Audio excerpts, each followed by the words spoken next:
स्वागत है दोस्तों आपके प्यारे से YouTube channel law with Aditya में। और आज हम टॉट का एक बहुत ही इम्पॉर्टेंट टॉपिक डिस्कस करने वाले हैं, जिसमें मैं आपको बताने वाला हूँ जनरल डिफेंसेस के बारे में। अब हम सभी जानते हैं कि टॉट क्या होता है। टॉट एक रॉन्गफुल एक्ट होता है जो एक पर्सन कमिट करता है। अब क्या होता है, जब एक पर्सन कुछ टॉट कमिट करता है तो वो पूरी तरह लायबल नहीं होता। समटाइम्स उसके पास कुछ लाइबिलिटी होती है जिससे वो बच सकता है, लेकिन उसको वो प्रूफ करना पड़ता है और उसी को हम जनरल डिफेंसेस करते हैं। तो आइए डिस्कस करते हैं। What are general defenses? So when a plaintiff brings an action against the defendant for a particular tort, providing the existence of all of that tort, the defendant would be liable for the same. The defendant may, however, even in such a case, avoid his liability by taking the plea of some defenses. इसमें यही बताया गया है कि जब कोई plaintiff मतलब कि जब कोई वादी किसी प्रतिवादी के खिलाफ कोई एक्शन ब्रॉड करता है, किसके लिए, कि उसने कुछ टॉर्ट कमिट किया है और वो उस टॉर्ट का पूरा जो एविडेंस है वो बताता है, तो डिफेंडेंट उसके लिए लायबल होता है, डिफेंडेंट भी उसके लिए उत्तरदायी होता है।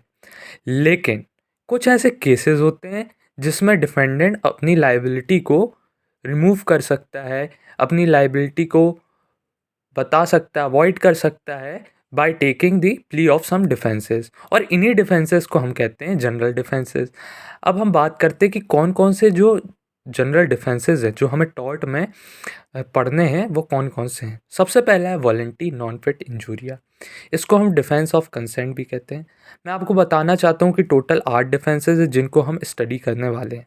तो पहला है वॉलंटरी नॉट फिट इंजूरिया, जिसको क्या कहते हैं, डिफेंस ऑफ कंसेंट कहते हैं। दूसरा है प्लेंटिफ द रॉन्ग डूअर, जो वादी है वो खुद ही गलत कर रहा है। तीसरा इनएविटेबल एक्सीडेंट। चौथा है एक्ट ऑफ गॉड। पांचवा है प्राइवेट डिफेंस। छठवा है मिस्टेक। सेवंथ है नेसेसिटी और लास्ट 8 है स्टैट्यूटरी अथॉरिटी। अब मैं आपको इस वीडियो में सिर्फ एक ही डिफेंस क्लियर कट कर पाऊंगा, वो है volenti non fit injuria, that is defence of consent. क्योंकि इन 8 को यदि मैं कवर करता हूँ एक वीडियो पर तो आपको अच्छी तरह से समझ में नहीं आने वाला है, इसलिए मैं 8 को पर्टिकुलर वीडियो बना के एक एक की आपको समझाऊंगा जिससे आपका कंसेप्ट फुल क्लियर हो पाए। तो चलिए स्टार्ट करते हैं। पहला जो कि है वॉलेंटाइन नॉट फिट इंजूरिया, जिसको हम डिफेंस ऑफ कंसेंट भी कहते हैं।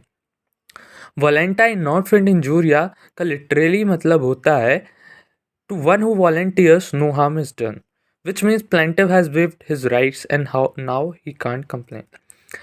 इस लाइन का यही मतलब है कि यदि कोई पर्सन वॉलेंटरली मतलब कि अपनी स्वेच्छा से कोई यदि वर्क करता है तो फिर कोई हार्म डन नहीं कहलाता।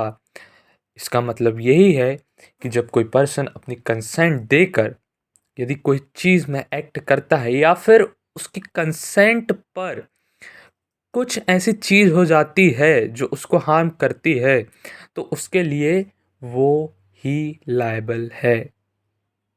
समझ में आ रहा है आपको? फॉर एग्ज़ाम्पल, जब हम कोई भी मैदान में कोई भी गेम देखने जाते हैं और वहाँ पे हमको कुछ इंजरी हो जाती है तो वहाँ हम हमारी जो कंसेंट है, हमारी वहाँ पे जो कंसेंट है वो इम्प्लाइडली है, एक्सप्रेसली है, और उसके लिए हम ही लायबल हैं, ना कि डिफेंडेंट लायबल है।